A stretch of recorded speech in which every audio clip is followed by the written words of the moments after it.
ಸಾಧನೆ ತೋರಿದ ನಿಮಗೆಲ್ಲ ಸಾವಿರ ಸಾವಿರ ಚಪ್ಪಾಳೆ. ನಾಡಿನ ಕೀರ್ತಿಯ ಬೆಳಗಿಸಿದ ನಿಮಗಿದು ಹೆಮ್ಮೆಯ ಚಪ್ಪಾಳೆ.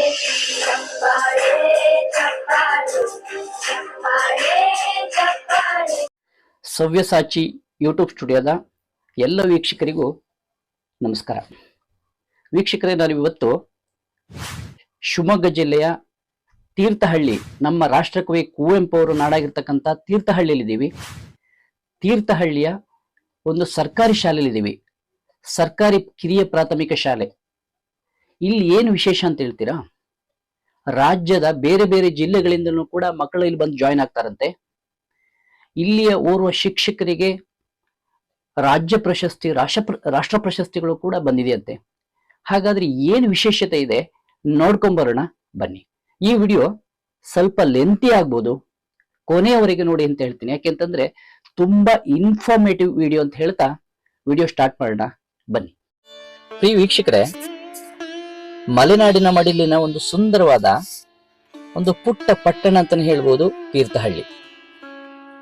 ಈ ತೀರ್ಥಹಳ್ಳಿಯಲ್ಲಿ ನಮ್ಮ ರಾಜ್ಯದಲ್ಲೇ ಪ್ರಸಿದ್ಧಿಯನ್ನ ಪಡೆದಿರ್ತಕ್ಕಂಥ ಒಂದು ಸರ್ಕಾರಿ ಪ್ರಾಥಮಿಕ ಶಾಲೆ ಇದೆ. ಈ ಸರ್ಕಾರಿ ಶಾಲೆಯಲ್ಲಿ ಏನು ವಿಶೇಷ ಅಂತ ಕೇಳ್ತೀರಾ? ಇದು ಕೇವಲ ಸರ್ಕಾರಿ ಕಿರಿಯ ಪ್ರಾಥಮಿಕ ಶಾಲೆ ಅಲ್ಲ, ಇದು ವಿಕಲಚೇತನರ ಬುದ್ಧಿಮಾಂದ್ಯ ಮಕ್ಕಳ ಶಾಲೆ. ಈ ಶಾಲೆ ತುಂಬಾ ವರ್ಷದಿಂದ ನಡ್ಕೊಂಡು ಬರ್ತಾ ಇದೆ. ಈ ಶಾಲೆಯಲ್ಲಿ ಥೆರಪಿ ಚಿಕಿತ್ಸೆ ಅಥವಾ ಥೆರಪಿ ಶಿಕ್ಷಣವನ್ನ ಪಡೆಯುವುದಕ್ಕಾಗಿ ರಾಜ್ಯದ ಬೇರೆ ಬೇರೆ ಕಡೆಗಳಿಂದ ತಮ್ಮ ವಿಕಲಚೇತನ ಮಕ್ಕಳನ್ನ ಇಲ್ಲಿ ಕರ್ಕೊಂಡು ಬರ್ತಾರೆ.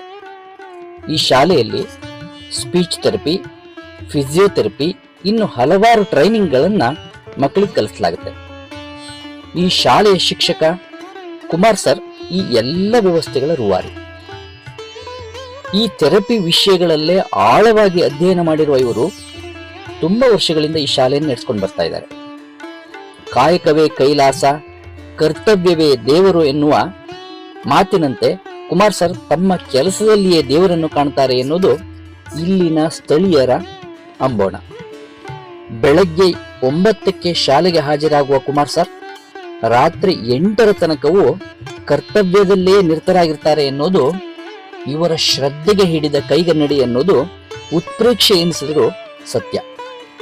ಇವರ ಮಕ್ಕಳ ಬಗೆಗಿನ ಕಳಕಳಿ, ಕೆಲಸದಲ್ಲಿನ ಶ್ರದ್ಧೆ, ವಿಕಲಚೇತನರ ಬಗ್ಗೆ ಇರುವ ಆಳವಾದ ಜ್ಞಾನವನ್ನು ಗುರುತಿಸಿರುವ ಸ್ಥಳೀಯ ಮುಖಂಡರು, ಶಾಸಕರು, ಸರ್ಕಾರಿ ಇಲಾಖೆ ಇವರ ಬೆನ್ನು ತಟ್ಟಿ ಪ್ರೋತ್ಸಾಹಿಸಿದೆ. ವೀಕ್ಷಕರೇ, ಇವರ ಸಾಧನೆಗೆ ಹಲವು ಪ್ರಶಸ್ತಿ, ಪುರಸ್ಕಾರಗಳು, ಗೌರವಗಳು ಇವರನ್ನ ಅರಸಿ ಬಂದಿವೆ.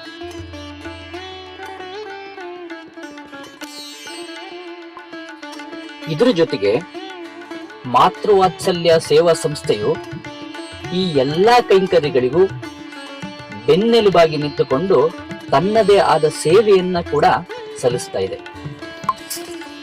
ಇಲ್ಲಿ ಕುಮಾರ್ ಸರ್ ಜೊತೆ ಶಿಕ್ಷಕಿಯರುಗಳಾದ ಗಾಯತ್ರಿ ಮೇಡಮ್, ಅಮೃತ ಮೇಡಮ್ ಹಾಗೂ ಮೀನಾ ಮೇಡಮ್ ಇವರುಗಳು ಮಕ್ಕಳ ಥೆರಪಿಗಳನ್ನ ಮಾಡುವಲ್ಲಿ ತಮ್ಮನ್ನು ತಾವು ತೊಡಗಿಸಿಕೊಂಡು ಶಾಲೆಯ ಪ್ರಖ್ಯಾತಿಗೆ ತಮ್ಮದೇ ಆದ ಕೊಡುಗೆಯನ್ನು ನೀಡಿದ್ದಾರೆ. ಸರ್ಕಾರಿ ಇಲಾಖೆಯು ಈ ವಿಕಲಚೇತನ ಮಕ್ಕಳ ಶಾಲೆಗೆ ಅಗತ್ಯವಿರುವ ಎಲ್ಲ ರೀತಿಯ ಸಲಕರಣೆಗಳು, ಆಟಿಕೆಗಳು, ಪೀಠೋಪಕರಣಗಳು ಎಲ್ಲವನ್ನು ನೀಡುವುದರ ಹಿಂದೆ ಅವರಿಗಿರುವಂತ ಕುಮಾರ್ ಸರ್ ಮೇಲಿನ ಗೌರವ ಹಾಗೂ ಅವರ ಕರ್ತವ್ಯ ಶ್ರದ್ಧೆಯೇ ಇದಕ್ಕೆ ಕಾರಣ ಅಂದ್ರೆ ಖಂಡಿತವಾಗಿ ತಪ್ಪಾಗ್ಲಿಕ್ಕಿಲ್ಲ.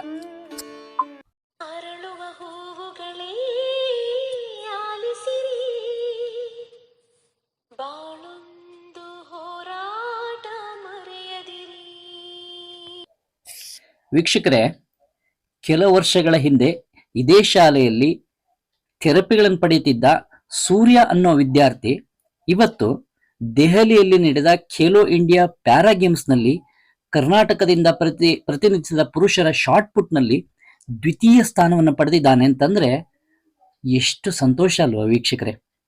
ಇದೇ ಅಲ್ವೇ ಶಾಲೆಯ ಹೆಮ್ಮೆ, ಇದೇ ಅಲ್ವೇ ಸಾರ್ಥಕತೆ. ವೀಕ್ಷಕರೇ, ಇಲ್ಲಿ ಥೆರಪಿಗಳನ್ನ ಯಾವ ರೀತಿಯಲ್ಲಿ ನೀಡ್ತಾರೆ, ಮಕ್ಕಳನ್ನ ನೆಕ್ಸ್ಟ್ ಲೆವೆಲ್ಗೆ ಹೇಗೆ ಕರ್ಕೊಂಡು ಹೋಗ್ತಾರೆ, ಖುದ್ದಾಗಿ ನೋಡ್ಕೊಂಡು ಬರೋಣ. ಕೆಲವು ಝಲಕಗಳನ್ನ ನೋಡ್ಕೊಂಡು ಬರೋಣ ಬನ್ನಿ.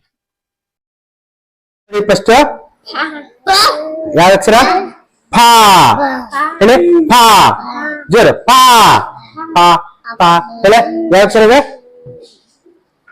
ಇಲ್ಲಿ ಕುವನ್ ಫಾ ಪಾ ಪಾ ಪಾ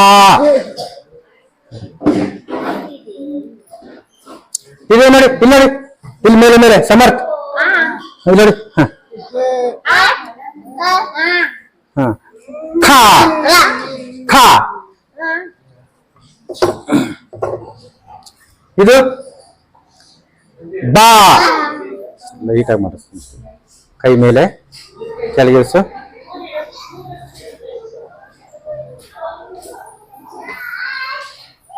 ಹಿಡ್ಕೋ ಹಿಡ್ಕೋರನ್ನ ಬೆರಳು ಹಿಡ್ಕೋ ಹಿಡ್ಕೋ ಹಿಡ್ಕೋ ಹಿಡ್ಕೋ ಬೆರಳು ಹಿಡ್ಕೋ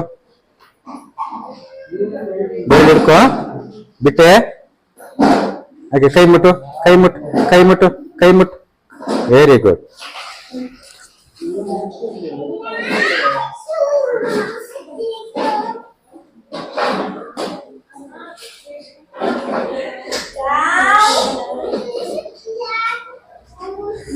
ಹಾಗೆ ಇರ್ಲಿ ಕೈ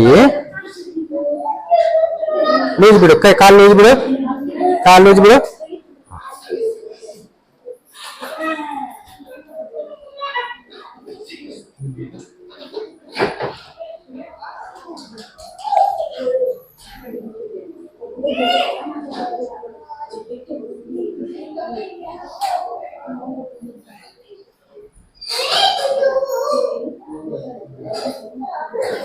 ಈ ಕಡೆ ತಿರುಗು ಜಾಣಿ ಈ ಕಡೆ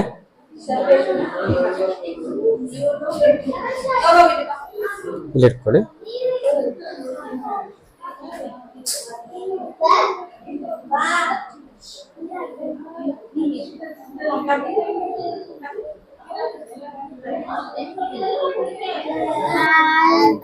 ಪಪ್ಪಾ ಇದು ಜೀಪು ಹೇಳಿ ಜೀಪು ಇದು ವೆರಿ ಗುಡ್ ಬಸ್ಸು ವಾ ಬಾ ಯಾ ಯಾ ಯಾ ಯಾ ಯಾ ಯಾ ಓ ಈ ಮಾಮಾ ಮಾಮಾ ಹೇಳಿ ಮಾಮಾ hello hello hello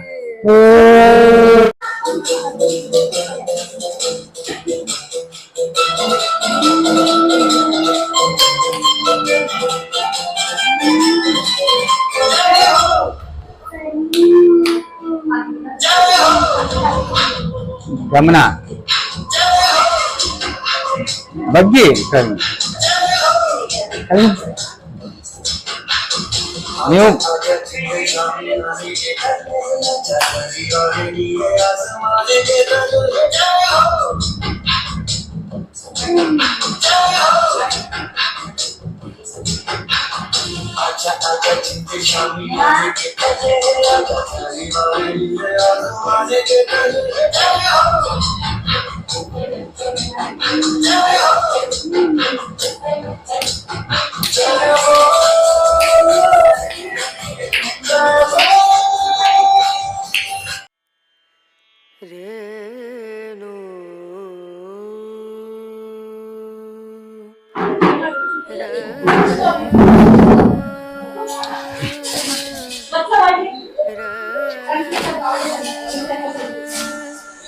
okay very good ಆಚೆಗಿಡು ಆಚೆಗಿಡು ಕಾಲಿಡು ವೆರಿ ಗುಡ್ ಈಚೆಗಿಡು ಆ ಸೈಡ್ ಇಡ್ಬಿಟ್ಟ ಆ ಸೈಡ್ ಇಡು ಇಲ್ಲ ತಪ್ಪಿಡು ಆ ಕಡೆ ಇಡು ವೆರಿ ಗುಡ್ ಇಡು ಕಾಲ್ ಮುಂದೆ ಇಡು ವೆರಿ ಗುಡ್ ಆ ಸೈಡ್ ಇಡು ಆ ಸೈಡ್ ಇಡು ವೆರಿ ಗುಡ್ ಇಡು ಕಾಲ್ ಮುಂದೆ ಇಡು ಇಡು ಈಚೆ ಸೈಡ್ ಇಲ್ಲಿ ಇಡ್ಬೇಕಾ ವೆರಿ ಗುಡ್ ಇಡು ಆ ಸೈಡ್ ಇಡು ಕಾಲ ಆ ಸೈಡ್ ಇಡು ಎತ್ತಿಡು ಆಚೆಗೆ ಅಲ್ಲಿ ಎತ್ತು ತಲೆ ವೆರಿ ಗುಡ್ ಹೋಗು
Two, three, start.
ಇದು ಯಾವ ಬಣ್ಣ ಇದು? ಹೇಳ್ಬಿಟ್ಟ ನೀನು? ಕೆಂಪು. ಯಾವ್ದಿದು? ಕೆಂಪು. ಯಾವ್ದಿದು? ಕೆಂಪು. ಇದು ಯಾಕ್ಬಿಟ್ಟ? ಯಾವ್ದು?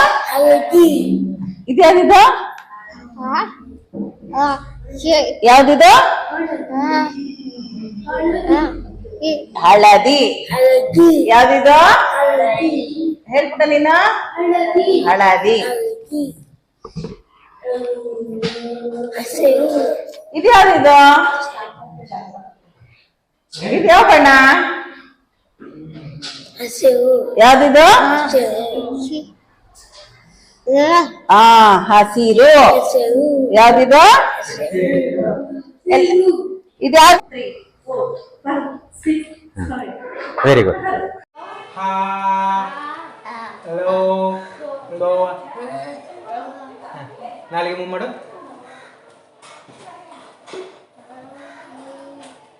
ಫಾ ಫಾ ವಾ ವಾ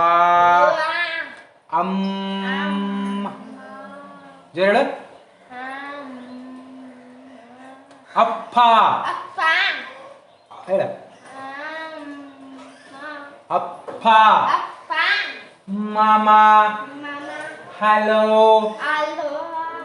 ಬೇಗ ಜನ ಜನ ಜನ ಬಾ ಬಾ ಬಾ ಬಾ ಬಾ ಬಾ ಬೇಗ ಜಾರು fast fast fast fast fast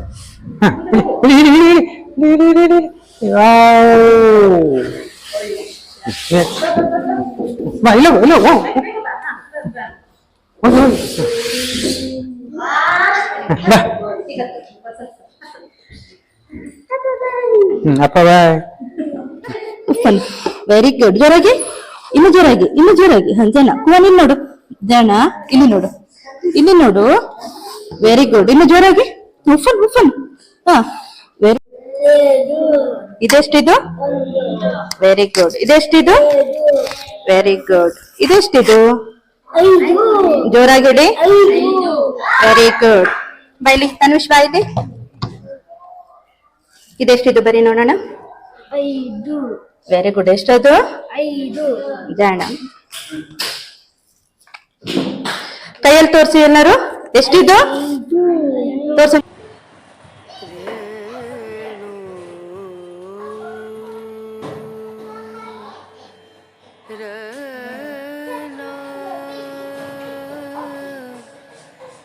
ಆಯ್ತು. ಹ, ಈಚೆ ಕಾಲು ಅಮ್ಮ ಬರ್ಲಿ ಇಲ್ಲಿ. ಹ, ಈಚೆ ಕಾಲು. ಹಾ, ವೆರಿ ಗುಡ್. ಹಾ, ಎತ್ತಕು ಈಚೆ ಕಾಲು. Bye tata bye bye. Very good. ವೀಕ್ಷಕರೇ, ಇಷ್ಟೆಲ್ಲ ಇನ್ಫಾರ್ಮೇಶನ್ ಸಿಕ್ತು. ಶಾಲೆಯಲ್ಲಿ ಏನೇನು ಫೆಸಿಲಿಟಿ ಇದೆ, ಮಕ್ಕಳನ್ನ ನೆಕ್ಸ್ಟ್ ಲೆವೆಲ್ಗೆ ಕರ್ಕೊಂಡು ಹೋಗ್ಲಿಕ್ಕೆ ಯಾವ್ಯಾವ ಟ್ರೈನಿಂಗ್ ಕೊಡಲಾಗುತ್ತೆ, ಇದೆಲ್ಲ ಇನ್ಫಾರ್ಮೇಶನ್ ಸಿಕ್ತು. ಆದರೂ ಕೆಲವು ಕ್ವಶನ್ಸ್ ಮನಸ್ಸಿನಲ್ಲೇ ಉಳಿಯುತ್ತೆ. ಅದೇಂದ್ರೆ, ವಿಕಲಚೇತನ ಮಕ್ಕಳ ಹುಟ್ಟಿಗೆ ಕಾರಣಗಳೇನು, ಪೋಷಕರು ಈ ಸಂದರ್ಭದಲ್ಲಿ ಏನ್ ಮಾಡಬೇಕು, ಸಮಾಜದ ಜವಾಬ್ದಾರಿ ಏನು, ಈ ಎಲ್ಲ ಗೊಂದಲಗಳನ್ನ ಕುಮಾರ್ ಸರ್ ಬಳಿ ಕೇಳಿ ತಿಳಿಯೋಣ ಬನ್ನಿ. ನಮಸ್ತೆ. ನಮಸ್ತೆ. ನಮ್ಮ ಸವ್ಯಸಾಚಿ ಯೂಟ್ಯೂಬ್ ಚಾನಲ್ಗೆ ಆತ್ಮೀಯವಾದ ಸ್ವಾಗತ. ನಮಸ್ತೆ. ಸೊ ನಿಜವಾಗೂ ನಿಮಗೆ ಹ್ಯಾಟ್ಸ್ ಆಫ್ ಹೇಳಲೇಬೇಕು. ಯಾಕೆಂತಂದ್ರೆ ಅದ್ಭುತವಾದ ಸಮಾಜಮುಖಿ ಕೆಲಸವನ್ನು ಮಾಡ್ತಾ ಇದ್ದೀರಿ. ಸೊ ಮಕ್ಕಳನ್ನ ಟ್ರೈನಿಂಗ್ ಕೊಡೋದ್ರ ಮುಖಾಂತರ ಅಥವಾ ಥೆರಪಿಗಳನ್ನು ಕೊಡೋದ್ರ ಮುಖಾಂತರ ತುಂಬಾ ಅದ್ಭುತವಾದ ಕೆಲಸಗಳನ್ನು ಮಾಡ್ತಾ ಇದ್ದೀರಿ. ಸೊ ಈ ಶಾಲೆ ಇಷ್ಟು ವರ್ಷದಿಂದ ರನ್ನಿಂಗ್ ಇದೆ ಸರ್? ಸುಮಾರು 17 ವರ್ಷದಿಂದ ಈ ಶಾಲೆ ಮಾಡ್ತಾ ಇದೀವಿ. ಇದು ಸರ್ಕಾರಿ ಶಾಲೆ. ಸರ್ಕಾರಿ ಅಂತಂದ್ರೆ ಸಾಮಾನ್ಯ ಮಕ್ಕಳಿಗೆ ಇದ್ದಂತ ಶಾಲೆ. ಅಂದ್ರೆ ನೀವು ಬರೋದಕ್ಕಿಂತ ಮುಂಚೆ ಸರ್ಕಾರಿ ಶಾಲೆ. ನಂತರ ಈ ಸರ್ಕಾರಿ ಶಾಲೆಯಲ್ಲಿ ನನ್ನನ್ನ ನೋಡಿ ನಾನು ಹಿಂದಿನಿಂದಲೂ ಕೂಡ ಕೆಲವರಿಗೆ ತುಂಬಾ ಪರಿಚಯ ಇದೆ. ಹಾಗಾಗಿ ಈ ಮಕ್ಕಳಿಗೆ ವಿಶೇಷ ಅಗತ್ಯವುಳ್ಳ ಮಕ್ಕಳು ಕೂಡ ಜಾಯಿನ್ ಆಗ್ತಾ ಬಂದ್ರು. ಸಾಮಾನ್ಯ ಮಕ್ಕಳೊಂದಿಗೆ ವಿಶೇಷ ಅಗತ್ಯವುಳ್ಳ ಮಕ್ಕಳನ್ನು ಸೇರಿಸಿಕೊಂಡು ಪಾಠ ಬೋಧನೆಯನ್ನ ಮಾಡ್ತಾ ಬಂದೆ. ಇದು ಎಲ್ಲಾ ಕಡೆಗೂ ಬಾಯಿಂದ ಬಾಯಿಗೆ ಎಲ್ಲ ಕಡೆಗೂ ಹೋಗಿ ಹೆಚ್ಚಾಗಿ ವಿಶೇಷ ಅಗತ್ಯವುಳ್ಳ ಮಕ್ಕಳೇ ಇಲ್ಲಿ ಅಡ್ಮಿಷನ್ ಆದ್ರು. ಈಗ ಸುಮಾರು 50 ಮಕ್ಕಳು ಇಲ್ಲಿ ಕಲಿತಾ ಇದ್ದಾರೆ. ನನಗೆ ಎಷ್ಟು ವರ್ಷದಿಂದ ಸರ್ವಿಸ್ ಮಾಡ್ತಾ ಇದ್ದೀರಿ? 33 ವರ್ಷಗಳಿಂದ ಸತತವಾಗಿ 33 ವರ್ಷಗಳಿಂದ ನನ್ನ ಸ್ವಂತ ಇಚ್ಛೆಯಿಂದ ಭಾರಿ ಆಸಕ್ತಿ ವಹಿಸಿ ನಾನು ಈ ಮಕ್ಕಳ ಸೇವೆಯನ್ನ ಮಾಡ್ತಾ ಬಂದಿದ್ದೀನಿ. ತುಂಬಾ ಇಂಪ್ರೂವ್ಮೆಂಟ್ಸ್ ನಾವು ಕಾಣ್ತೀವಿ. ಈ ಒಂದು ನನಗೆ ಕಲಿಕೆಗೆ ಮಾತೃವಾತ್ಸಲ್ಯ ಸೇವಾ ಸಂಸ್ಥೆಯವರು ಕೂಡ ನನಗೆ ಸಹಾಯವನ್ನ ಮಾಡ್ತಾರೆ. ಅವರು ಕೂಡ ಈ ತರಬೇತಿಯನ್ನು ಪಡೆದಿದ್ದಾರೆ. ಬುದ್ಧಿಮಾಂದ್ಯ ಮಕ್ಕಳ ತರಬೇತಿಯನ್ನು ಪಡೆದು ನನಗೆ ಸಹಾಯವನ್ನ ಮಾಡ್ತಾ ಇದ್ದಾರೆ. ಇನ್ನು ಹೆಚ್ಚು ಕಲಿಸ್ಲಿಕ್ಕೆ ನನಗೂ ಕೂಡ ಅವರ ನೆರವು ಅಗತ್ಯ ಇತ್ತು. ಇನ್ನು ಮುಂದೆ ನಾನು ತುಂಬಾ ಚೆನ್ನಾಗಿ ಈ ಮಕ್ಕಳಿಗೆ ಸೇವೆ ಮಾಡ್ತಾ ಬಂದಿದ್ದೀವಿ. ತುಂಬಾ ಖುಷಿ ಇದೆ. ಓಕೆ ಸರ್, ಈ ಥೆರಪಿಯನ್ನ ಕೊಡಬೇಕು ಅಥವಾ ಈ ವಿಭಾಗದಲ್ಲಿ ಕೆಲಸ ಮಾಡಬೇಕು, ಸೇವೆ ಮಾಡಬೇಕು ಅಂತ ನಿಮಗೆ ಹೇಗೆ ಆಸಕ್ತಿ ಬಂತು? ನನಗೆ ಪ್ರೌಢ ಶಾಲೆಯಲ್ಲಿ ಇದ್ದಾಗ್ಲೇನೆ ಈ ಮಕ್ಕಳನ್ನ ನಾನು ನೋಡಿದ್ದೆ. ಅವಾಗ ಏನಾದ್ರೂ ಒಂದು ಮಕ್ಕಳಿಗೆ ನಡೆಸಬೇಕು, ಓಡಾಡಿಸ್ಬೇಕು ಅನ್ನೋದು ಆಸಕ್ತಿ ಇತ್ತು. ಬಟ್ ಇದ್ರ ಬಗ್ಗೆ ಹೆಚ್ಚು ನನಗೆ ಇದಿರ್ಲಿಲ್ಲ, ಹೇಗ್ ಮಾಡ್ಬೇಕು ಅನ್ನೋದು. ಅದೇ ಸಮಯದಲ್ಲಿ ನನಗೆ ಒಂದು ಇದೇ ತರದ ಒಂದು ಸ್ಕೂಲು, ನನಗೆ ಡೆಫ್ ಸ್ಕೂಲ್ ಸಿಕ್ತು. ಅಲ್ಲಿ ನಾನು ಜಾಯಿನ್ ಆದೆ. ಅಲ್ಲಿಂದ ತರಬೇತಿಯನ್ನು ಪಡೆದೆ. ನನಗೆ ತುಂಬಾ ಖುಷಿ ಆಯ್ತು. ನಾನು ಈ ಮಕ್ಕಳ ಸೇವೆಯನ್ನ ಬೆಳಗಿಂದ ಸಂಜೆವರೆಗೂ ನಾನು ಮಾಡ್ತಾ ಬಂದೆ. ಹಾಗಾಗಿ ನನಗೆ ಈ ಮಕ್ಕಳ ಬಗ್ಗೆ ತುಂಬಾ ಆಸಕ್ತಿ. ಈಗಲೂ ಕೂಡ ನನ್ನ ಕೊನೆ ಉಸಿರಿರುವವರೆಗೂ ನಾನು ಮಾಡ್ತಾ ಹೋಗ್ತೀನಿ. ಸರ್, ಈ ವಿಕಲಚೇತನ ಮಕ್ಕಳನ್ನ ಪೋಷಕರು ಹೇಗೆ ಗುರುತಿಸಬಹುದು? ಅಂದ್ರೆ ಸಹಜ ಮಕ್ಕಳಿಗಿಂತನೂ ಹೇಗೆ ವಿಭಿನ್ನವಾಗಿರ್ತಾರೆ ಈ ಮಕ್ಕಳು? ಹೌದೌದು, ವಿಭಿನ್ನವಾಗಿರ್ತಾರೆ. ಹೇಗೆಂದ್ರೆ ಸಾಮಾನ್ಯ ಮಕ್ಕಳಿಗೆ ಹೋಲಿಸಿದ್ರೆ ವಿಶೇಷ ಅಗತ್ಯವುಳ್ಳ ಮಕ್ಕಳು ಅವ್ರನ್ನ ಬೇರೆ ತರನೇ. ಉದಾಹರಣೆ, ಅವರ ಮೈಲ್ ಸ್ಟೋನ್ ಅಂತ ನಾವೇನ್ ಹೇಳ್ತೀವಿ, ಬೆಳವಣಿಗೆ ಹಂತ. ಮಗು ಹುಟ್ಟಿದ ತಕ್ಷಣನೇ ಅಲ್ಲಿಂದ ಹಿಡಿದು ಅವನ ಒಂದೊಂದೇ ಹಂತವಾದಂತಹ, ಉದಾಹರಣೆ ನಗುವುದು, ನಂತರ ಕತ್ತು ನಿಲ್ಲುವಂಥದ್ದು, ಆಮೇಲೆ ಅಂಬೆಗಾಲಿಡುವಂಥದ್ದು ಮತ್ತು ನಡೆಯುವಂಥದ್ದು. ಇದು ಭಿನ್ನವಾಗಿರ್ತದೆ. ಸಾಮಾನ್ಯ ಮಕ್ಕಳಿಗೆ ಹೋಲಿಸಿದ್ರೆ ಇವರೆಲ್ಲವೂ ಸಹಜವಾಗಿ ನಕ್ಕಂತ ತಂದೆ ತಾಯಿಯನ್ನ ನೋಡ್ಕೊಳ್ಳೋದ್ರಲ್ಲಿ ಅವರು ಬೇಗ ಕಲಿತಾರೆ. ಆದ್ರೆ ಇವರು ಸ್ಲೋ ಅಂತ ಹೇಳಿದ್ರೆ ಎಲ್ಲದರಲ್ಲೂ ಸ್ಲೋ ಆಗಿ ಕಾಣ್ತಾರೆ. ಬುದ್ಧಿಯಲ್ಲೂ ಕೂಡ ಅವರು ಸಮಸ್ಯೆಯನ್ನ ಕಾಣ್ತಾ ಹೋಗ್ತಾರೆ. ಇದು ತಾಯಿಗೆ ಬೇಗ ಗೊತ್ತಾಗ್ತಿದೆ. ಯಾಕೆಂದ್ರೆ ಹಾಲು ಕುಡಿಸುವುದರಿಂದ ಹಿಡಿದು ಆ ಮಗುವನ್ನ ಕೂರಿಸಿಕೊಳ್ಳುವುದರಲ್ಲಿ ಮತ್ತು ಊಟ ಮಾಡಿಸುವುದರಲ್ಲಿ ಮತ್ತೆ ಅವರ ಬಿಹೇವ್, ನೋಟ, ಇವೆಲ್ಲವೂ ಕೂಡ ಬದಲಾವಣೆಗಳನ್ನು ನಾವು ಕಾಣ್ತೀವಿ. ಹೀಗೆ ಅವರು ಬೇಗ ಕಂಡಿಡ್ಕೊಂಡು ಅರ್ಲಿ ಐಡೆಂಟಿಫಿಕೇಶನ್ ಅಂತ ಹೇಳ್ತೀವಿ. ಈ ಅರ್ಲಿ ಐಡೆಂಟಿಫಿಕೇಶನ್ಗೆ ಅರ್ಲಿಯಾಗಿ ಅವರಿಗೆ ಚಿಕಿತ್ಸೆಯನ್ನ ನೀಡಿದ್ರೆ, ವೈದ್ಯರ ಹತ್ರ ಹೋದ್ರೆ ಬೇಗ ಗುಣಮುಖವಾಗಿ ಮಾಡಬಹುದು. ಓಕೆ ಸರ್, ಸಹಜವಾಗಿ ಏನಾಗುತ್ತೆ ಅಂತಂದ್ರೆ 8 ವರ್ಷಕ್ಕೆ ಮುಂದೆ ಮಾತಾಡ್ತಾನೆ ಬಿಡು, ಅವನು 10 ವರ್ಷಕ್ಕೆ ನಡೆದಿದ್ದಾನೆ, ಇವನ 8 ವರ್ಷಕ್ಕೆ ಮಾತಾಡಿದ್ದಾನೆ, ಈ ತರ ಸಮಸ್ಯೆಗಳು ನೆಂಟರಿಷ್ಟರಲ್ಲೋ ಅಥವಾ ಸ್ನೇಹಿತರಲ್ಲೋ ಅಥವಾ ಅಕ್ಕಪಕ್ಕದವರು ಹೇಳ್ತಾರೆ. ಸೊ ಯಾವಾಗ ಪೋಷಕರು ಜಾಗೃತ ಆಗ್ಬೇಕು? ಅಂದ್ರೆ ಹಿಂದೆ ಕೆಲವರು ಹೇಳ್ತಾರೆ 8-10 ವರ್ಷದ ನಂತರ ಮಾತು ಬಂದಿದ್ದು ಇದೆ, ಯಾಕಷ್ಟು ಅವಸರ ಮಾಡ್ತೀರಿ ಅಂತ ಹೇಳ್ತಾರೆ. ಆದ್ರೆ ಅದು ತಪ್ಪು. ಎಲ್ಲೋ ಒಂದೊಂದ್ ಕಡೆ ಅವರು ಆಗಿರ್ಬೋದು, ಆಗದೇನೆ ಇರ್ಬೋದು. ಈಗ ತಕ್ಷಣ ಎಲ್ಲಿ ಸಮಸ್ಯೆ ಇದೆ ತಾಯಿಗೆ ಅಥವಾ ತಂದೆಗೆ ಗೊತ್ತಾದ ತಕ್ಷಣನೇ ವೈದ್ಯರನ್ನ ಕಾಣಬೇಕು, ಮೇನ್ ವೈದ್ಯರನ್ನ ಕಾಣಬೇಕು. ಆಗ ಅವ್ರು ಏನ್ ಹೇಳ್ತಾರೆ, ನಿಮ್ಮ ಮಗುವಿಗೆ ಕಿವಿ ಕೇಳಿಸೋದಿಲ್ಲ, ಅಥವಾ ಬುದ್ಧಿ ಕಡಿಮೆ ಇದೆ, ಅಥವಾ ನಡೆಯೋದ್ರಲ್ಲಿ ತೊಂದರೆ ಇದೆ, ಈ ರೀತಿಯ ಸಜೆಷನ್ ತೆಗೆದುಕೊಂಡು ಅವರು ಬೇಗ ನಾವು ಗುಣಮುಖ ಮಾಡ್ಕೊಳ್ಬೇಕು. ಬೇರೆ ಅಕ್ಕಪಕ್ಕದವ್ರು ಈ ತರ ಹೇಳ್ತಾರೆ ಅನ್ನೋ ಮಾತನ್ನ ನಾವು ಆಡ್ಲಿಕ್ಕೆ ಹೋಗ್ಬಾರ್ದು. ಮೊದಲು ಮಗುವಿನ ಬೆಳವಣಿಗೆಗೆ ಡಾಕ್ಟರ್ ಸಲಹೆನೇ ಅತಿ ಮುಖ್ಯ. ನಾವಲ್ಲಿ ಕರ್ಕೊಂಡು ಹೋಗ್ಲೇಬೇಕು. ಅವಾಗ ಮಗುವನ್ನ ಒಂದು ಹಂತಕ್ಕೆ ಅರ್ಲಿ ಐಡೆಂಟಿಫಿಕೇಶನ್ ಮಾಡಿ ಅವ್ರನ್ನ ಗುಣಮುಖವರನಿಗೆ ಮಾಡಬಹುದು. ಇದು ಸ್ಕ್ಯಾನಿಂಗ್ ನಲ್ಲಿ ಗೊತ್ತಾಗತ್ತಾ ಅಥವಾ ಮುನ್ನೆಚ್ಚರಿಕೆಯನ್ನ ತಗೊಂಡ್ರೆ ಅವಾಯ್ಡ್ ಮಾಡ್ಕೊಳ್ಬಹುದಾ? ಹೌದು, ಇತ್ತೀಚಿನ ದಿನಗಳಲ್ಲಿ ಸ್ಕ್ಯಾನಿಂಗ್ ಮೂಲಕ ಗೊತ್ತಾಗುತ್ತೆ. ಅಂದ್ರೆ ವಿಶೇಷ ಅಂದ್ರೆ ಉದಾಹರಣೆಗೆ ದೊಡ್ಡ ದೊಡ್ಡ ಆಸ್ಪತ್ರೆಯಲ್ಲಿ ಎಲ್ಲ ಮಿಷನ್ಗಳು ಬಂದಿದ್ದಾವೆ. ಅದ್ರ ಮೂಲಕ ವೈದ್ಯಾಧಿಕಾರಿಗಳ ಸಲಹೆ ಮೂಲಕ ಇದನ್ನ ನಾವು ಗೊತ್ತಾಗುತ್ತೆ. ಅದಕ್ಕೆ ಮುನ್ನೆಚ್ಚರಿಕೆ ಕ್ರಮ ಅಂತಂದ್ರೆ ಡಾಕ್ಟರ್ ಹೇಳ್ತಾರೆ ಈ ಮಗು ಅಬ್ನಾರ್ಮಲ್ ಅಥವಾ ನಾರ್ಮಲ್ ಇದೆ ಅಂತ ಹೇಳ್ತಾರೆ. ಆಗ ಅವರು ಡಿಸಿಷನ್ ತಗೋಬಹುದು. ಸರ್, ಈ ಬುದ್ಧಿಮಾಂದ್ಯ ಅಥವಾ ವಿಕಲಚೇತನರಲ್ಲಿ ಏನಾದ್ರು ಟೈಪ್ಸ್ ಇದೆಯಾ ಅಥವಾ ಎಲ್ಲಾ ಮಕ್ಕಳಿಗೂ ಒಂದೇ ತರದ ಥೆರಪಿಯೋ ಒಂದೇ ತರದ ಟ್ರೈನಿಂಗ್ ಇರುತ್ತೆ? ಹೇಗೆ? ಇಲ್ಲ, ಬೇರೆ ಬೇರೆ ತರದ ಟೈಪ್ಸ್ಗಳು ನಾವು ಈಗಾಗಲೇ ಹೇಳಿದ್ದೀನಿ. ಉದಾಹರಣೆ CP ಮಕ್ಕಳಾಗ್ಬೋದು, BI ಆಗ್ಬೋದು, HI ಆಗಿರ್ಬೋದು, ಮತ್ತೆ ADHD ಅಥವಾ MR ಆಗಿರ್ಬೋದು, ಅಥವಾ ಡೌನ್ ಸಿಂಡ್ರೋಮ್. ಹೀಗೆ ಸರ್ಕಾರದ ಪ್ರಕಾರ 21 ರೀತಿಯ ಡಿಸೇಬಲ್ಗಳನ್ನ ಅವರಿಗೆ ಆಯ್ಕೆ ಮಾಡ್ಕೊಂಡಿದ್ದಾರೆ. ಆ 21 ಡಿಸೇಬಲ್ ಕೂಡ ಬೇರೆ ಬೇರೆ ರೀತಿಯ ತರಬೇತಿಯನ್ನೇ ಮಾಡಬಹುದು. ಉದಾಹರಣೆ VI ಅಂತಂದ್ರೆ ಕಣ್ಣು ಕಾಣಿಸ್ದೇ ಇರೋದು, ಫುಲ್ಲು ಏನಪ್ಪಾ ಅಂತಂದ್ರೆ ಬ್ಲೈಂಡ್ಸ್. ಆ ಬ್ಲೈಂಡ್ ಸಿಟಿಗೂ ಮತ್ತು HIಗೂ ಅಂದ್ರೆ ಕಿವಿ ಕೇಳಿಸಲ್ಲ, ಇವ್ರಿಗೆ ಕೊಡಂತ ತರಬೇತಿನೇ ಬೇರೆ, ಇವ್ರಿಗೆ ಕೊಡಂತ ಬೇರೆ. ಈಗ VI ಅಂದ್ರೆ ಬ್ಲೈಂಡ್ಸ್ ಅಂತ ನಾವೇನ್ ಹೇಳ್ತೀವಲ್ಲ, ಅವರಲ್ಲಿ ಕೂಡ ಮೈಲ್ಡ್, ಮಾಡ್ರೇಟ್, ಸಿವಿಯರ್ ಇರುತ್ತೆ. ಸ್ವಲ್ಪ ದೃಷ್ಟಿದೋಷ, ಹೆಚ್ಚು ದೃಷ್ಟಿದೋಷ ಇರುತ್ತೆ. ಆಗ ನಾವೇನ್ ಮಾಡ್ತೀವಿ, ಅವರಿಗೆ ಹೆಚ್ಚು ದೃಷ್ಟಿದೋಷ ಅಂತಂದ್ರೆ ಸಂಪೂರ್ಣ ಬ್ಲೈಂಡ್ ಇರೋರಿಗೆ ಬ್ರೈಲ್ ಮೂಲಕ ನಾವು ಅವರಿಗೆ ಕಲಿಸ್ತಾ ಹೋಗ್ತೀವಿ, ಉಬ್ಬು ಚಿತ್ರಗಳ ಮೂಲಕ ಅವರಿಗೆ ಕಲಿಸ್ತಾ ಹೋಗ್ತೀವಿ. ಅದರಿಂದ ಅವರು ಅದನ್ನ ಅರ್ಥ ಮಾಡಿಕೊಂಡು ಹೇಳ್ತಾರೆ. ಇನ್ನು ಆಲಿಸ್ಕೊಳ್ಳೋ ಸಾಮರ್ಥ್ಯ ಅವರಲ್ಲಿ ಹೆಚ್ಚಾಗಿರೋದ್ರಿಂದ ಒಳ್ಳೆ ಸಂಗೀತ ಪಟುಗಳು ಕೂಡ VI ನಲ್ಲಿ ಆಗ್ತಾರೆ. ಕಲಿಸೋದು ತುಂಬಾ ಸುಲಭ, ಯಾಕಂದ್ರೆ ನಾವು ತುಂಬಾ ಆಳವಾಗಿ ಅವರಿಗೆ ಉತ್ತೇಜನ ಕೊಟ್ಟಾಗ ಅವರು ಕೂಡ ಆಸಕ್ತಿಯಿಂದ ಕಲಿತಾರೆ. ಅದೇ ತರ HIಗೆ ಅಂತಂದ್ರೆ ಕಿವಿ ಕೇಳಿಸ್ತಾ ಇರೋದ್ರಿಂದ, ಉದಾಹರಣೆ ಇತ್ತೀಚಿನ ದಿನಗಳಲ್ಲಿ ಕಾಕ್ಲಿಯರ್ ಇಂಪ್ಲಾಂಟ್ ಕೂಡ ಬಂದಿದೆ. ದುಬಾರಿ ಆದ್ರೂ ಕೂಡ ಅದನ್ನ ಅಳವಡಿಸಿ ಅದ್ರ ಮೂಲಕ ಮಕ್ಕಳಿಗೆ ಮಾತನಾಡಿಸೋದ್ರಿಂದ ಅವರು ಕೂಡ ಸಮಾಜದಲ್ಲಿ ಬೇರೆ ಬೇರೆ ರೀತಿಯಾಗಿ ಜನರು ಓಡಾಡದಂಗೆ ಬಸ್ ಹೊಡೆಯಬಹುದು, ಬೈಕ್ ಅನ್ನು ಕೂಡ ಅವರು ಡ್ರೈವ್ ಮಾಡಬಹುದು, ಲಕ್ಷಗಟ್ಟಲೆ ವ್ಯವಹಾರಗಳನ್ನು ಕೂಡ ಅವರು ಮಾಡ್ತಾರೆ. ಅದು ಯಾವುದೇ ತರಹದ ತೊಂದರೆಗಳು ಇರಲ್ಲ, ಯಾಕಂದ್ರೆ ಮಿಷನ್ ಮೂಲಕ ಅವರಿಗೆ ತರಬೇತಿಯನ್ನು ಕೊಡ್ತೀವಿ. ಮತ್ತೆ ಜೊತೆಗೆ ಈಗ CP ಮಕ್ಕಳು ಅಂತ ನಾವು ಹೇಳ್ತೀವಿ, ಸೆರೆಬ್ರಲ್ ಪಾಲಿಸಿ ಅಂತ ಅಂದ್ರೆ ಈಗ ನರಗಳ ಬಿಗಿತ, ಸೆಳೆತ ಏನ್ ಹೇಳ್ತೀವಲ್ಲ, ಟೈಟ್ ಆಗಿರುತ್ತೆ. ಅದನ್ನ ನಾವು ಫಿಸಿಯೋಥೆರಪಿ ಮೂಲಕ ಅವರಿಗೆ ವ್ಯಾಯಾಮಗಳನ್ನ ಅಥವಾ ಥೆರಪಿಯನ್ನ ಮಾಡ್ತಾ ಹೋದರೆ ಆ ಬಾಡಿನೂ ಕೂಡ ಮೃದು ಆಗುತ್ತೆ, ನಡಿಲಿಕ್ಕೂ ಕೂಡ ಅವರಿಗೆ ಸುಲಭ ಆಗುತ್ತೆ. ಇಲ್ಲ ಅಂದ್ರೆ ಟೈಟ್ ಆದಾಗ ಆ ಕೈ ಕಾಲುಗಳು ಬಲವನ್ನ ಕಳ್ಕೊಂಡಂಗೆ ಸೆಟತು ನಿಂತ ರೀತಿಯಲ್ಲಿ ಅವರು ನಿಂತ್ಕೊಳ್ತಾರೆ.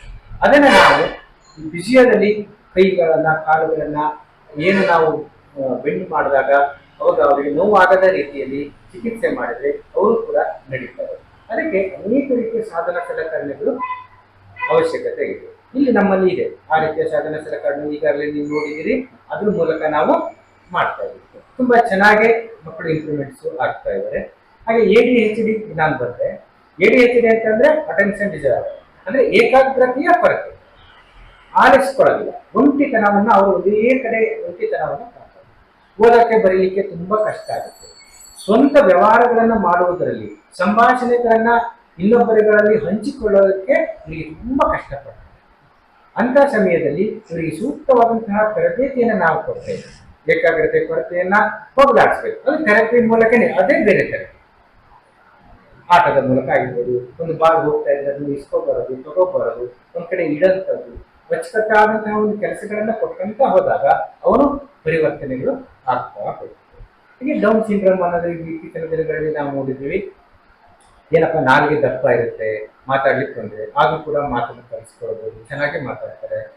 ಜೊತೆಗೆ ಚಪ್ಪಟೆ ಮೂಗುಗಳು, ಈಗ ಕಿವಿ ಸಣ್ಣ, ಮತ್ತೆ ಮಂಗೋಲಿಯನ್ ಟೇಪ್ಗಳು ಕಾಣ್ತಾರೆ. ಅವರು ಕೂಡ ತಮ್ಮ ಕೆಲಸಗಳನ್ನ ದೈನಂದಿನ ಕೆಲಸಗಳನ್ನ ಮಾಡ್ಕೊಳ್ಳಿಕ್ಕೆ ಅವ್ರಿಗೆ ಯಾವುದೇ ತರಹದ ತೊಂದರೆಗಳು ಅಚ್ಚುಕಟ್ಟಾಗಿ ಅವ್ರು ಮಾಡಿಸ್ಕೊಂಡು ಹೋಗ್ಬೋದು. ಅವ್ರಿಗೆ ಓದು ಬರಹ ಅದನ್ನು ಕೂಡ ಸಣ್ಣ ಪುಟ್ಟದಾಗಿ ನಾವು ಕಲಿಸ್ಬೋದು. ಮತ್ತೆ ಸ್ವಯಂ ಉದ್ಯೋಗನೂ ಕೂಡ ಅವ್ರಿಗೆ ಕಲಿಸ್ಬೋದು. ಯಾಕೆಂದ್ರೆ ಅವ್ರ ಕೈಕಾಲುಗಳು ಗಟ್ಟಿಯಾಗಿದ್ದು ನಡೆಯೋದ್ರಿಂದ ಮತ್ತು ಅವರು ಆಲೋಚನೆ ಕೇಳೋದ್ರಿಂದ ಅವರು ಬೇರೆ ಬೇರೆ ಕೆಲಸಗಳನ್ನ ಸಣ್ಣ ಪುಟ್ಟ ಗಿಡಗಳಿಗೆ ನೀರು ಬಿಡೋದಾಗಿರ್ಬೋದು, ಕವರಗಳನ್ನ ಜೋಡಿಸೋದಾಗಿರ್ಬೋದು, ಒಂದು ಕಡೆಯಿಂದ ಇನ್ನೊಂದು ಕಡೆ ವಸ್ತುಗಳನ್ನ ಇಡೋದಾಗಿರ್ಲಿ, ಇವೆಲ್ಲವೂ ಕೂಡ ಅವ್ರು ಮಾಡಿಕೊಂಡು ಮತ್ತು ಒಂದು ಆಫೀಸಿಗೆ ನಾವು ಒಂದು ಕೆಲಸ ಕೊಟ್ಟರೆ ಈಗ ಎಲ್ಲೆಲ್ಲಿ ಬೇಕಾದ ಲೆಡ್ಜರ್ಗಳನ್ನ ಅಲ್ಲಲ್ಲಿ ಇಡ್ಲಿಕ್ಕೆ ಸೂಕ್ತ. ಹೀಗೆ 21 ವಿಷಯಗಳನ್ನು ಕೂಡ ಬೇರೆ ಬೇರೆ ರೀತಿಯ ತರಬೇತಿಯನ್ನು ಮಾಡಿದ್ರೆ ಆಯಾ ಸಮಸ್ಯೆಗೆ ತಕ್ಕಂತೆ ಆಯಾ ಚಿಕಿತ್ಸೆ ಇದ್ರೆ ತುಂಬಾ ಚೆನ್ನಾಗಿ ಕಲಿಯುತ್ತೆ. ಅಂದ್ರೆ ನಿಮ್ಮ ಶಾಲೆಯಲ್ಲಿ ಎಷ್ಟು ವಿಧದ ಟ್ರೈನಿಂಗ್ ಕೊಡ್ತೀರಿ, ಎಷ್ಟು ವಿಧದ ಥೆರಪಿಯನ್ನು ಕೊಡ್ತೀರಿ? ನಮ್ಮಲ್ಲಿ ಈಗ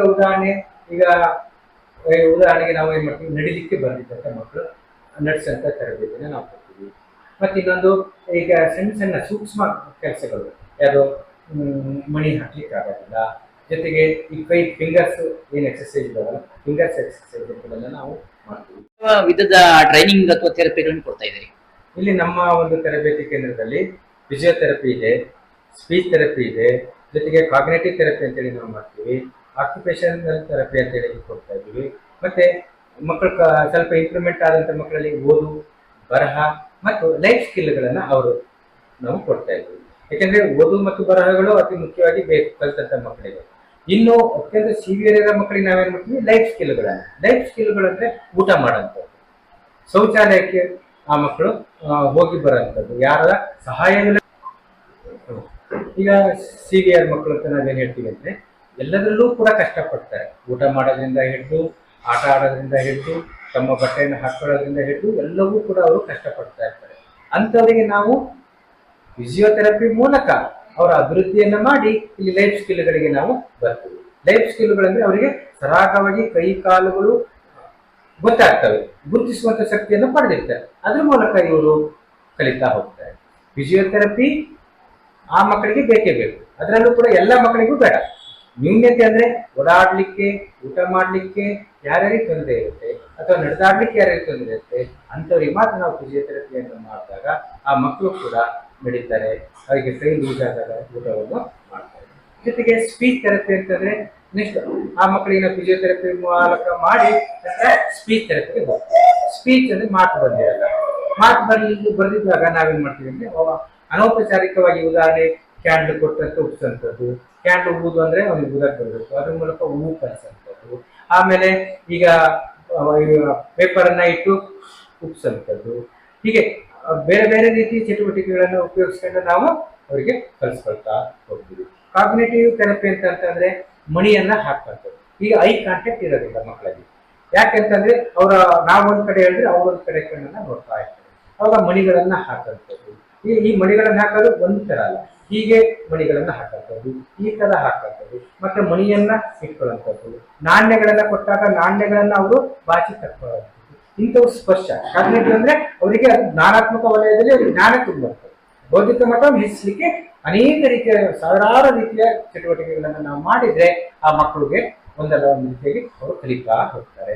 ಈಗ ಓದು ಬರಹ ಹೇಳಿದೀವಿ. ಈಗ ಕೈ ಬೆರಳುಗಳು ಫಿಂಗರ್ ಎಕ್ಸರ್ಸೈಸ್ ಮಾಡಿದಾಗ ಅವರಿಗೆ ಪೆನ್ನು ಅಥವಾ ಬಳಪಗಳನ್ನ ಹಿಡ್ಕೊಳ್ಳುವಂತ ಶಕ್ತಿ ಬರುತ್ತೆ.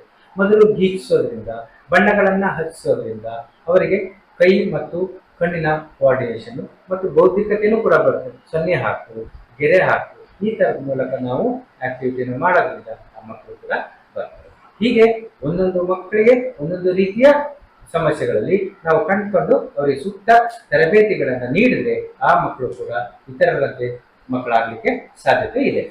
ಓಕೆ ಸರ್, ಇಲ್ಲಿ ಶಾಲೆಯಲ್ಲಿ ಲೋಕಲ್ಸ್ ಮಕ್ಕಳು ಮಾತ್ರ ಬರುವಂತದ್ದು ಅಥವಾ ಬೇರೆ ಬೇರೆ ಕಡೆಯಿಂದನೂ ಬರ್ತಾರ? ಅವ್ರಿಗೆ ಹೇಗೆ ವ್ಯವಸ್ಥೆಗಳಿರುತ್ತೆ? ಒಳ್ಳೆ ಪ್ರಶ್ನೆ ಕೇಳಿದ್ರಿ.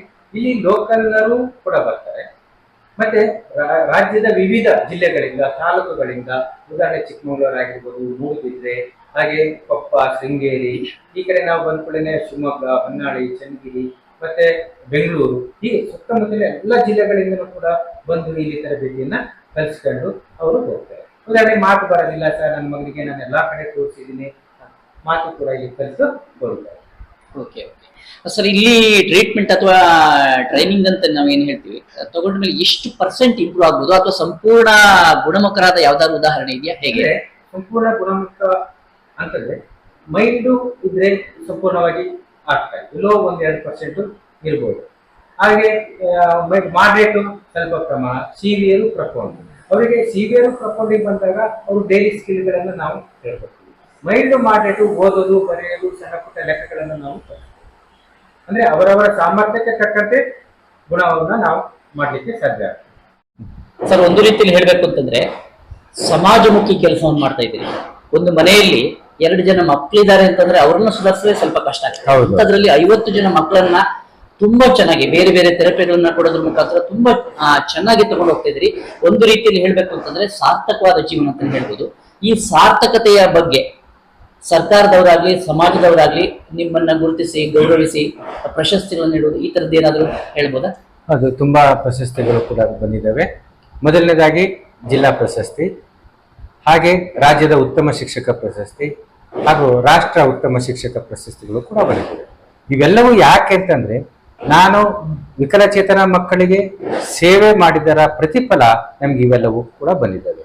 ಜೊತೆಗೆ ಸಮಾಜ ನನ್ನನ್ನು ಗುರುತಿಸಿ ಎಲ್ಲ ಸಂಘ ಸಂಸ್ಥೆಗಳು ಕೂಡ ನನಗೆ ಸನ್ಮಾನವನ್ನು ಮಾಡಿ ವಿಕಲಚೇತನ ಮಕ್ಕಳಿಗೆ ಸಾಧನ ಸಲಕರಣೆಗಳನ್ನು ಕೊಡೋದನ್ನು ಕೂಡ ಅವರು ಮರ್ತಿಲ್ಲ. ತುಂಬಾ ಚೆನ್ನಾಗಿ ನನಗೆ ಸಹಕಾರವನ್ನು ಕೊಟ್ಟಿದ್ದಾರೆ. ಇದು ನನಗೆ ತುಂಬಾ ಹೆಮ್ಮೆ. Okay okay. ಸೊ ನಿಮ್ಮ ಕುಟುಂಬದವರ ಸಹಕಾರಗಳ ಹೇಗಿದೆ ಸರ್? ನನ್ನ ಕುಟುಂಬದವರ ಸಹಕಾರ ತುಂಬಾ ಅತ್ಯುತ್ತಮವಾಗಿದೆ. ಯಾಕೆಂದ್ರೆ ಮದುವೆ ಆಗೋಕ್ಕಿಂತ ಮುಂಚೆನೂ ನಾನು ಇದೇ ಸೇವೆ ಮಾಡ್ತಾ ಇದ್ದೆ. ಮದುವೆ ಆದ ನಂತರನೂ ಕೂಡ ನಾನು ಈ ಮಕ್ಕಳಿಗೆ ಸೇವೆಯನ್ನು ಮಾಡ್ತಾ ಇದ್ದೆ. ನಂತರ ನನ್ನ ಕುಟುಂಬವು ಕೂಡ ಈ ಮಕ್ಕಳನ್ನ 10 ಮಕ್ಕಳನ್ನ ನನ್ನ ಮನೇಲೇ ಇಟ್ಕೊಂಡಿದ್ದೆ. ಯಾಕೆಂತಂದ್ರೆ ಕೆಲ ಪೋಷಕರು ಬಂದು ಹೇಳಿದ್ರು, ನಮ್ಮ ಒಂದು ಮಗು ಇಟ್ಕೊಳ್ಳಿಕ್ಕೆ ಕಷ್ಟ ಆಗುತ್ತೆ ಸರ್, ಎಷ್ಟು ನೋವು, ರಾತ್ರಿನೂ ನಿದ್ದೆ ಇರಲ್ಲ, ಹಗಲು ನಿದ್ದೆ ಇರಲ್ಲ, ನಮ್ಮ ಜೀವನನೇ ಕಷ್ಟ ಇದೆ ಅಂತ ಹೇಳಿ ತುಂಬಾ ಹೇಳ್ಕೊಳ್ಳೋರು. ಆ ಕಷ್ಟ ಹೇಗಿದೆ ಅಂತ ಹೇಳಿ ತಿಳಿಲಿಕ್ಕೋಸ್ಕರವಾಗಿ ನಾನು ಒಂದೊಂದೇ ಮಗುವನ್ನ ನಮ್ಮ ಮನೇಲಿ ಇಟ್ಕೊಂಡು ಅವರಿಗೆ ಸಲಹೆಗಳನ್ನ ಮತ್ತು ಸಹಕಾರವನ್ನ ಮತ್ತು ಅವರಿಗೆ ಪಾಲನೆ ಪೋಷಣೆಯನ್ನ ಮಾಡ್ತಾ ಬಂದೆ. ಅದರಿಂದ ನನಗೆ ಗೊತ್ತಾಯ್ತು ಈ ವಿಕಲಚೇತನ ಮಕ್ಕಳ ಪೋಷಕರು ಎಷ್ಟು ಕಷ್ಟ ಪಡ್ತಾರೆ. ರಾತ್ರಿ ನಿದ್ದೆ ಇಲ್ಲ, ಸಮಾಜದಲ್ಲಿ ಅವರಿಗೆ ಯಾವುದೇ ತರಹದ ಒಂದು ಸುಖ ಶಾಂತಿನೂ ಕೂಡ ಒಂದೊಂದ್ಸಲ ಸಿಗದೇನೂ ಇರ್ಬೋದು. ಅಂತ ಕಷ್ಟದಲ್ಲಿ ಇವರು ಪಡುವಂತ ಈ ನೋವು ಬಾರಿ ದೊಡ್ಡದು. ಆ ಸೇವೆಯನ್ನು ನಾನು ಮಾಡಬೇಕು ಅಂತೇಳಿ ಅವತ್ತಿಂದನೂ ಕೂಡ ನಾನು ಬೆಳಗ್ಗೆ 9 ಗಂಟೆಯಿಂದ ಸಂಜೆ 9 ಗಂಟೆಯವರೆಗೂ ಈ ಮಕ್ಕಳಿಗಾಗಿ ನಾನು ಸೇವೆಯನ್ನು ಮಾಡ್ತಾ ಇದ್ದೀನಿ. ಯೋಗದಲ್ಲಿ ಕೂಡ ಕಲಿಸ್ತಾ ಇದ್ದೀನಿ. ಹಾಗೆ ಮಕ್ಕಳು ಕೂಡ ಇದಕ್ಕೆ ಸಹಕಾರವನ್ನು ನೀಡಿದ್ದಾರೆ. ಒಟ್ಟಿನಲ್ಲಿ ನಮ್ಮ ಸಂಸಾರ ಪೂರ್ತಿಯಾಗಿ ಈ ಮಕ್ಕಳ ಸೇವೆಯಲ್ಲೇ ತೊಡಗಿದ್ದೀವಿ. ತುಂಬಾ ತೃಪ್ತಿ ಇದೆ. ಓಕೆ ಓಕೆ ಸರ್, ನಿಮ್ಮ ಮುಂದಿನ ಗುರಿ ಏನು? ನನ್ನ ಮುಂದಿನ ಗುರಿ ಅಂತ ಹೇಳಿದ್ರೆ ಏನ್ ವಿಕಲಚೇತನ ಮಕ್ಕಳಿಗಾಗಿ ನಾನು ಇಷ್ಟು ವರ್ಷಗಳ ಮಾಡ್ಕೊಳ್ತಾ ಬಂದು ನನ್ನ ನಿವೃತ್ತಿ ಜೀವನದ ನಂತರವೂ ಕೂಡ ನನಗೆ ಸಹಾಯ ಮಾಡಿದಂತಹ ಮಾತೃವಾತ್ಸಲ್ಯ ಸೇವಾ ಸಂಸ್ಥೆಯೊಂದಿಗೆ ಜೊತೆಗೂಡಿ ಮಕ್ಕಳ ಅಂದ್ರೆ ಬುದ್ಧಿಮಾಂದ್ಯ ಮಕ್ಕಳ ವಸತಿ ಶಾಲೆಯನ್ನು ಮಾಡಿ ಆ ಮಕ್ಕಳ ಜೀವನಕ್ಕೆ ದಾರಿದೀಪ ಆಗ್ಬೇಕು ಅಂತ ನಾನು ಕನಸು ಕಾಣ್ತಾ ಇದ್ದೀನಿ. ಹಾಗೆ ನಾನು ವೃದ್ಧಾಶ್ರಮವನ್ನು ಕೂಡ ತೆರೀಬೇಕು. ಅನೇಕ ವೃದ್ಧರಿಗೆ ಆಗುವ ತೊಂದರೆಗಳನ್ನ ನಾನು ಅನುಭವಿಸಿದ್ದೀನಿ, ನೋಡಿದ್ದೀನಿ. ಅದೇ ತರ ಅವರಿಗೆ ಉತ್ತಮವಾದಂತಹ ಜೀವನವನ್ನು ಕೊಡಬೇಕು ಅಂತೇಳಿ ಈ ಒಂದು ಗುರಿಯನ್ನು ನಾನು ಇಟ್ಕೊಂಡಿದ್ದೀನಿ. ಹಾಗೆ ಈ ಎಲ್ಲಾ ಒಂದು ವ್ಯವಸ್ಥೆಗೆ ಸಹಕರಿಸಿದಂತಹ ನಮ್ಮ ತೀರ್ಥಹಳ್ಳಿ ತಾಲೂಕಿನ ಎಲ್ಲ ಜನಪ್ರತಿನಿಧಿಗಳಿಗೂ, ಶಿಕ್ಷಕ ವೃಂದದವರಿಗೂ ಮತ್ತು ಸಮಾಜದ ಎಲ್ಲ ವರ್ಗದವರಿಗೂ ಹಾಗೆ ನಿಮ್ಮ ವಾಹಿನಿಯವರಿಗೂ ಕೂಡ ನಾನು ತುಂಬ ಹೃದಯದ ಧನ್ಯವಾದಗಳನ್ನು ಅರ್ಪಿಸುತ್ತಾ ನನ್ನ ಮಾತನ್ನ ಮುಗಿಸ್ತೇನೆ. ಸರ್, ಯಾಕೆಂತಂದ್ರೆ ನಿಮ್ಮ ಅಮೂಲ್ಯವಾದ ಸಮಯವನ್ನ ನಮ್ಮ ವಾಹಿನಿಗೆ ಕೊಟ್ಟು ಇಷ್ಟು ವರ್ಷದಿಂದ ಸುದೀರ್ಘವಾದ ಜೀವನವನ್ನ ಒಂದು ರೀತಿಯಲ್ಲಿ ಹೇಳ್ಬೇಕಂದ್ರೆ ಸಮಾಜಮುಖಿಯಾಗಿ ವಿನಿಯೋಗಿಸ್ತಾ ಇದ್ದೀರಿ. ನಿಮ್ಮ ಮುಂದಿನ ಗುರಿ ಕೂಡ ಸಕ್ಸಸ್ಫುಲ್ ಆಗ್ಲಿ ಅಂತ ಹೇಳ್ತಾ ಎಲ್ಲ ವಾಹಿನಿಯ ಪರವಾಗಿ ನಮ್ಮ ವೀಕ್ಷಕರ ಪರವಾಗಿ ನಿಮಗೆ ಕೃತಜ್ಞತೆಯನ್ನು ಸಲ್ಲಿಸ್ತೀನಿ. Thank you sir. ನೋಡಿದ್ರಲ್ಲ ವೀಕ್ಷಕರೇ, ಇಂಥ ಮಕ್ಕಳಿಗೆ ಬೇಕಾಗುವಂಥದ್ದು ನಿಮ್ಮೆಲ್ಲರ ಸಮಾಜದ ಸಪೋರ್ಟಿ ಹೊರತು ಸಿಂಪತಿ ಅಲ್ವೇ ಅಲ್ಲ. ಇಂಥ ಮಕ್ಕಳನ್ನ ಮುಖ್ಯ ವಾಹಿನಿಗೆ ತರಲಿಕ್ಕೆ ಮ್ಯಾಕ್ಸಿಮಮ್ ಆಗಿ ಹೋರಾಟ ಮಾಡ್ತಾ ಇರ್ತಕ್ಕಂಥ ಕುಮಾರ್ ಸರ್ ಮತ್ತೆ ಟೀಮ್ಗೆ ಲೈಕ್ ಮುಖಾಂತರ, ಕಮೆಂಟ್ಸ್ ಮುಖಾಂತರ ಒಂದು ಹ್ಯಾಟ್ಸಪ್ ಅನ್ನ ಹೇಳೋಣ. ಜೊತೆಗೆ ಈ ವಿಡಿಯೋವನ್ನ ಮ್ಯಾಕ್ಸಿಮಮ್ ಟು ಮ್ಯಾಕ್ಸಿಮಮ್ ಶೇರ್ ಮಾಡಿ. ಯಾಕೆಂತಂದ್ರೆ ಇದರ ಉಪಯೋಗ ಯಾರಿಗೆ ಬೇಕಾದ್ರೂ ಆಗ್ಬೋದು. ಜೊತೆಗೆ ಈ ಶಾಲೆಗೆ ಏನಾದ್ರೂ ಧನ ಸಹಾಯವನ್ನ ಮಾಡಬೇಕು ಅಂತ ನಿಮಗೆ ಅನ್ಸಿದ್ರೆ ಮಾತೃವಾತ್ಸಲ್ಯ ಸೇವಾ ಸಂಸ್ಥೆಯ ಮುಖಾಂತರ ಧನ ಸಹಾಯವನ್ನು ಮಾಡಬಹುದು. ಅಥವಾ ನಿಮ್ಮ ಬರ್ತ್ಡೇಯನ್ನ ಆಚರಿಸ್ಕೊಳ್ಬೇಕು ಅಂತಂದ್ರೆ ಇಲ್ಲಿ ಮಕ್ಕಳ ಜೊತೆ ಬೇಕಾದ್ರೂ ಸೆಲೆಬ್ರೇಷನ್ ಅನ್ನು ಮಾಡ್ಕೊಳ್ಬಹುದು. ಅದರ ಫೋನ್ ನಂಬರು ಮತ್ತೆ ಸಂಪೂರ್ಣ ಬ್ಯಾಂಕ್ ಡೀಟೇಲ್ಸ್ ಎಲ್ಲವನ್ನ ಡಿಸ್ಕ್ರಿಪ್ಷನ್ ನಲ್ಲಿ ಮತ್ತೆ ವಿಡಿಯೋದಲ್ಲಿ ಶೇರ್ ಮಾಡ್ತೀನಿ. ಇಷ್ಟು ಹೊತ್ತು ತಾಳ್ಮೆಯಿಂದ ವೀಕ್ಷಿಸಿದ ನಿಮಗೆಲ್ಲರಿಗೂ ಧನ್ಯವಾದಗಳನ್ನು ಹೇಳ್ತಾ ಈ ವಿಡಿಯೋವನ್ನ ಮುಗಿಸ್ತಾ ಇದ್ದೀನಿ. ಸಿಗ್ತೀನಿ ಮುಂದಿನ ವಿಡಿಯೋದಲ್ಲಿ ಅಂತ ಹೇಳ್ತಾ ಎಲ್ರಿಗೂ ನಮಸ್ಕಾರ.